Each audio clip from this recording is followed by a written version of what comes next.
ছাত্ৰ ছাত্ৰীসকল পোনপ্ৰথমে মোৰ ইউটিউব চেনেলটোলৈ তোমালোকক স্বাগতম জনাইছোঁ। আজি আমি শিকিম ক্লাছ 7 সায়েন্স চেপ্টাৰ 8 বতাহ, ধুমুহা আৰু ঘূৰ্ণীবতাহ। ইয়াৰ অনুশীলনীৰ সকলো প্ৰশ্নৰ বিষয়ে আলোচনা কৰিম আৰু লগতে কিছুমান অতিৰিক্ত MCQ বিষয়ে আলোচনা কৰিম। গতিকে তোমালোকে ভিডিঅ'টো শেষলৈকে চাবা। অনুশীলনী 1 নম্বৰ প্ৰশ্নটো আছে তলৰ উক্তিবোৰত থকা খালী ঠাই পূৰ কৰা। ইয়াত আছে বতাহ হল বায়ুৰ ডেশ অৱস্থা। এৰ আনসাৰ হব গতিশীল। ইয়াক আমি এনেকৈ লিখিম বতাহ হল বায়ুৰ গতিশীল অৱস্থা। ইয়াত আমি গতিশীল বুলি লিখিলেই হল। বি নম্বৰত আছে ভূপৃষ্ঠত উত্তাপৰ ডেশ বাবে বতাহৰ উৎপত্তি হয়। এৰ আনসাৰ হব তাৰতম্য। ভূপৃষ্ঠত উত্তাপৰ তাৰতম্যৰ বাবে বতাহৰ উৎপত্তি হয়। এইটো হ'ব ইয়াৰ এনসাৰ। সি নম্বৰত আছে ভূপৃষ্ঠৰ ওচৰৰ ঠাইবোৰত ডেশ বায়ু ঊৰ্ধ্বমুখী হয় আৰু ডেশ বায়ু অধোগামী হয়। এৰ আনসাৰ হব গৰম আৰু ঠাণ্ডা। ইয়াত লিখিম আমি গৰম আৰু ইয়াত লিখিম ঠাণ্ডা। ভূপৃষ্ঠৰ ওচৰৰ ঠাইবোৰত গৰম বায়ু ঊৰ্ধ্বমুখী হয় আৰু ঠাণ্ডা বায়ু অধোগামী হয়। এইটো হ'ব ইয়াৰ এনসাৰ। ডি নম্বৰত আছে বায়ু ডেশ চাপ অঞ্চলৰ পৰা ডেশ চাপ অঞ্চললৈ যায়। এই আনসাৰ হ'ব উচ্চ আৰু নিম্ন। বায়ু উচ্চ চাপ অঞ্চলৰ পৰা নিম্ন চাপ অঞ্চললৈ যায়। ইয়াত লিখিম আমি উচ্চ আৰু ইয়াত লিখিম নিম্ন। 2 নম্বৰত আছে কোনো এখন ঠাইৰ বতাহৰ দিশ নিৰ্ণয় কৰিব পৰা দুটা পদ্ধতিৰ নাম লিখা। ইয়াৰ উত্তৰ হ'ব হাতত কাগজৰ টুকুৰা এটা লৈ সেই টুকুৰাটোক হাতৰ পৰা পৰিব দিয়া। ই বতাহ প্ৰবাহিত হৈ থকা দিশত প্ৰবাহিত হ'ব আৰু গছৰ পৰা শুকান পাত হৰাই আমি বতাহৰ দিশ জানিব পাৰি। এইটো হ'ব ইয়াৰ এনসাৰ। 3 নম্বৰত আছে তোমাৰ দুটা অভিজ্ঞতা উল্লেখ কৰা য'ত বায়ুৰ চাপৰ প্ৰমাণ পোৱা গৈছে পাঠ্যপুথিত দিয়াৰ বাহিৰে। ইয়াৰ এনসাৰ হ'ব বেলুন আৰু বলবোৰ তেতিয়াহে ব্যৱহাৰ কৰিব পাৰি যেতিয়া সেইবোৰ বায়ুৰে ফুলোৱা হয়। যেতিয়া বেলুনটো বায়ুৰে অত্যাধিক ভৰ্তি হয় ই অত্যাধিক বায়ুচাপৰ বাবে ফাটি যায়। ৰেল বন্ধ কৰাৰ বাবে ব্ৰেক সিস্টেমত সংকুচিত বায়ু ব্যৱহাৰ কৰা হয়। এইটো হ'ব ইয়াৰ এনসাৰ। 4 নম্বৰত আছে তুমি এটা ঘৰ কিনিব বিচাৰিছা খিৰিকী থকা কিন্তু ভেন্টিলেটৰ নথকা ঘৰ কিনিব বিচাৰিবানে? তোমাৰ উত্তৰৰ ব্যাখ্যা আগবঢ়োৱা। ইয়াৰ এনসাৰ হ'ব নহয়। ভেন্টিলেটৰ নথকা ঘৰটো বাস কৰিবলৈ এটা সুৰক্ষিত বা স্বাস্থ্যকৰ ঘৰ নহয়। এনে ঘৰত বায়ু সঞ্চালন নাই। গতিকে ইয়াৰ কোনো সতেজ বতাহ নাই কিয়নো গৰম বতাহ ওপৰলৈ আহে আৰু ভেন্টিলেটৰৰ মাজেৰে ওলাই যায় আৰু খিৰিকীৰ মাজেৰে সতেজ বায়ু আহে। এইটো হ'ব ইয়াৰ এনসাৰ। 5 নম্বৰত আছে ওলমি থকা বেনাৰ বা হোৰ্ডিঙত ফুটা ৰখাৰ কাৰণ দেখুওৱা। ইয়াৰ এনসাৰ হ'ব বায়ুৱে চাপ প্ৰয়োগ কৰে। এই চাপৰ বাবে বেনাৰ আৰু হোৰ্ডিঙত যেতিয়া বতাহ দ্ৰুত গতিত উৰি থাকে তেতিয়া ফাটি যায়। বেনাৰ আৰু হোৰ্ডিঙত ফুটা তৈয়াৰ কৰা হয় যাতে বতাহৰ গতিবোৰৰ মাজেৰে পাৰ হয় আৰু সেইবোৰ ঢিলা হৈ নাযায় আৰু তললৈ নপৰে। এইটো হ'ব ইয়াৰ এনসাৰ। 6 নম্বৰত আছে তোমাৰ গাঁও বা চহৰত ঘূৰ্ণীবতাহ আহিলে ওচৰ চুবুৰীয়াক কিদৰে সহায় কৰিবা? এই এনসাৰ হ'ব মই তোমালোকক ঘূৰ্ণীঝড় পূৰ্বানুমান আৰু সতৰ্কবাণী সেৱাৰ বিষয়ে অৱগত কৰিম। বি নম্বৰত আছে চৰকাৰী সংস্থা আৰু সকলো গুৰুত্বপূৰ্ণ স্থানলৈ সতৰ্কবাণীৰ দ্ৰুত যোগাযোগ। চি নম্বৰত আছে ঘূৰ্ণীঝড় প্ৰৱণ অঞ্চল ঘূৰ্ণীঝড় আশ্ৰয় নিৰ্মাণ আৰু ডি নম্বৰত আছে তেওঁলোকক আৱশ্যকীয় সামগ্ৰী ঘৰুৱা জন্তু আদি সুৰক্ষিত স্থানলৈ স্থানান্তৰ কৰাত সহায় কৰা। এইটো হ'ব ইয়াৰ এনসাৰ।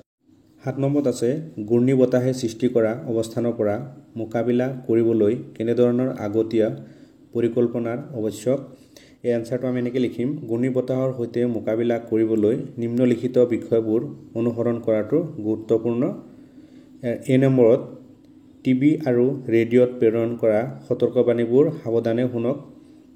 বি নম্বৰত আছে সুৰক্ষিত স্থানলৈ যোৱা। চি নম্বৰত আছে জৰুৰীকালীন টিক এটা সাজু কৰা। ডি নম্বৰত আছে পানী নোসোমোৱা মোনাত খাদ্য সংৰক্ষণ কৰা। ই নম্বৰত আছে সাগৰত প্ৰৱেশ নকৰা আৰু এফ নম্বৰত আছে সকলো জৰুৰীকালীন নম্বৰ ৰাখিব। এইটো হ'ব ইয়াৰ এনসাৰ। 8 নম্বৰত আছে তলৰ কোনখন ঠাই ঘূৰ্ণীবতাহৰ কোপত পৰাৰ সম্ভাৱনা নাই?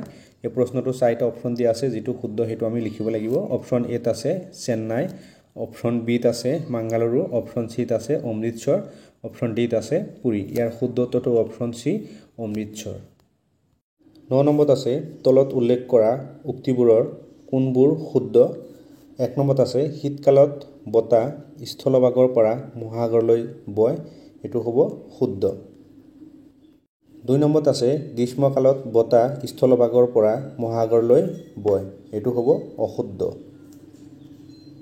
3 নম্বৰত আছে এটা উচ্চ চাপ অঞ্চল আৰু তাৰ চাৰিওফালে তীব্ৰ গতিৰে ঘূৰি থকা বায়ুস্ৰোত ঘূৰ্ণী বতাহৰ সৃষ্টি কৰে ইয়াৰ আনসাৰটো হ'ব অশুদ্ধ 4 নম্বৰত আছে ভাৰতৰ উপকূলবোৰৰ ঘূৰ্ণী বতাহ প্ৰবল নহয় ইয়াৰ আনসাৰটো হ'ব অশুদ্ধ এটা কিছুমান দৰকাৰী এমসিকিউ বিষয় আমি শিকিম 1 নম্বৰত আছে কিমান চনত উৰিষ্যাত দ্বিতীয়টো ঘূৰ্ণী বতাহ আহিছিল অপশ্যন এ আছে 2000 অপশ্যন বি আছে 1999 অপশ্যন সি আছে 1789 ইয়াৰ শুদ্ধ উত্তৰটো অপশ্যন বি 1999 2 নম্বৰত আছে উৰিষ্যাত অহা প্ৰথমটো ঘূৰ্ণী বতাহে কিমান মানুহক গৃহহীন কৰিছিল অপশ্যন এ আছে 1 লাখ অপশ্যন বি আছে 10000 অপশ্যন সি আছে 7 লাখ ইয়াৰ শুদ্ধ উত্তৰটো অপশ্যন সি 7 লাখ 3 নম্বৰত আছে ঘূৰ্ণী বতাহ পিছতো কিমান মিটাৰ ওখ পানীৰ ঢৌ আহিছিল option A 12 option B 7 option C 9 ইয়াৰ শুদ্ধ উত্তৰটো অপশ্যন সি 9 4 নম্বৰত আছে গতি কৰি থকা বায়ুক কি বোলে অপশ্যন এ বতাহ অপশ্যন বি জলবায়ু অপশ্যন সি ইয়াৰ এটাও নহয় ইয়াৰ শুদ্ধ উত্তৰটো হ'ব অপশ্যন এ বতাহ গতি কৰি থকা বায়ুক বতাহ বোলে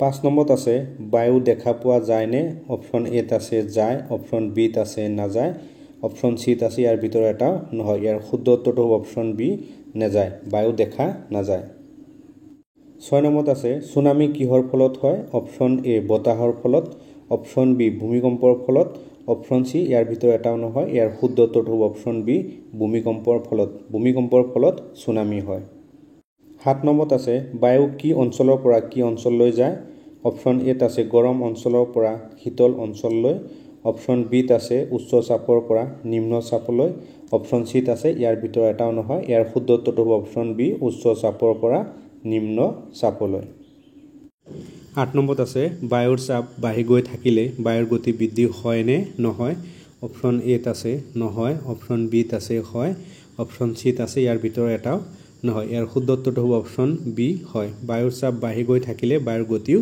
বৃদ্ধি হয় 9 নম্বৰত আছে গৰম বায়ু ঠাণ্ডা বায়ুতকৈ কি অপশ্যন এ ত আছে পাতল অপশ্যন বি ত আছে ডাঠ অপশ্যন সি ত আছে ইয়াৰ ভিতৰত এটাও নহয় ইয়াৰ শুদ্ধ উত্তৰটো হ'ব অপশ্যন এ পাতল গৰম বায়ু ঠাণ্ডা বায়ুতকৈ পাতল 10 নম্বৰত আছে বিক্ষুব্ধ নিকটৱৰ্তী অঞ্চলবোৰৰ বায়ু কেনেকুৱা হয় অপশ্যন এ ত আছে শীতল অপশ্যন বি ত আছে উত্তাপ অপশ্যন সি ত আছে ইয়াৰ ভিতৰত এটাও নহয় ইয়াৰ শুদ্ধ উত্তৰটো হ'ব অপশ্যন বি উত্তাপ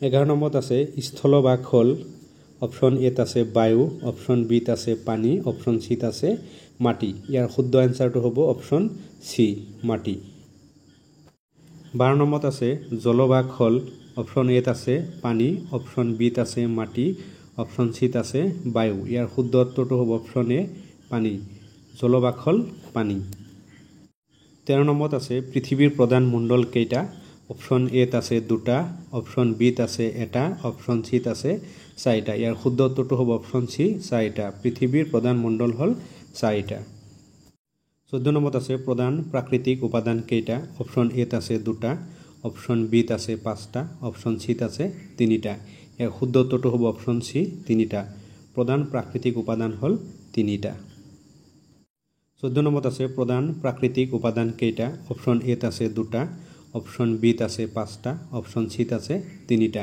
ইয়াৰ শুদ্ধ উত্তৰটো হ'ব অপশ্যন সি তিনিটা প্ৰধান প্ৰাকৃতিক উপাদান হ'ল তিনিটা 15 নম্বৰত আছে জলমণ্ডলক কেইটা স্তৰত ভাগ কৰা হৈছে অপশ্যন এ ত আছে 6টা অপশ্যন বি ত আছে দুটা অপশ্যন সি ত আছে চাৰিটা ইয়াৰ শুদ্ধ উত্তৰটো হ'ব অপশ্যন বি দুটা জলমণ্ডলক দুটা স্তৰত ভাগ কৰা হৈছে 16 নম্বৰত আছে বায়ুত নাইট্ৰজেনৰ পৰিমাণ কিমান অপশ্যন এত আছে 88%, অপশ্যন বিত আছে 3%, অপশ্যন চিত আছে 78%। ইয়াৰ শুদ্ধ উত্তৰটো অপশ্যন চি 78%। বায়ুত নাইট্ৰজেনৰ পৰিমাণ 78%। 17 নম্বৰত আছে বায়ুত অক্সিজেনৰ পৰিমাণ কিমান অপশ্যন এত আছে 21%, অপশ্যন বিত আছে 1%, অপশ্যন চিত আছে 8%। ইয়াৰ শুদ্ধ উত্তৰটো অপশ্যন এ 21%। বায়ুত অক্সিজেনৰ পৰিমাণ হ'ল 21%। 18 নম্বৰত আছে বায়ুত কাৰ্বন ডাই অক্সাইডৰ পৰিমাণ কিমান অপশ্যন এত আছে 2%, অপশ্যন বিত আছে 10%, অপশ্যন চিত আছে 1%। ইয়াৰ শুদ্ধ উত্তৰটো হ'ব অপশ্যন চি 1%। বায়ুত কাৰ্বন ডাই অক্সাইডৰ পৰিমাণ হ'ল 1%। 18 নম্বৰত আছে ঋতুৰ ইংৰাজী শব্দ হ'ল অপশ্যন এ মৌচুম, অপশ্যন বি সূচক, অপশ্যন চি অম্ল। ইয়াৰ শুদ্ধ উত্তৰটো হ'ব অপশ্যন এ মৌচুম।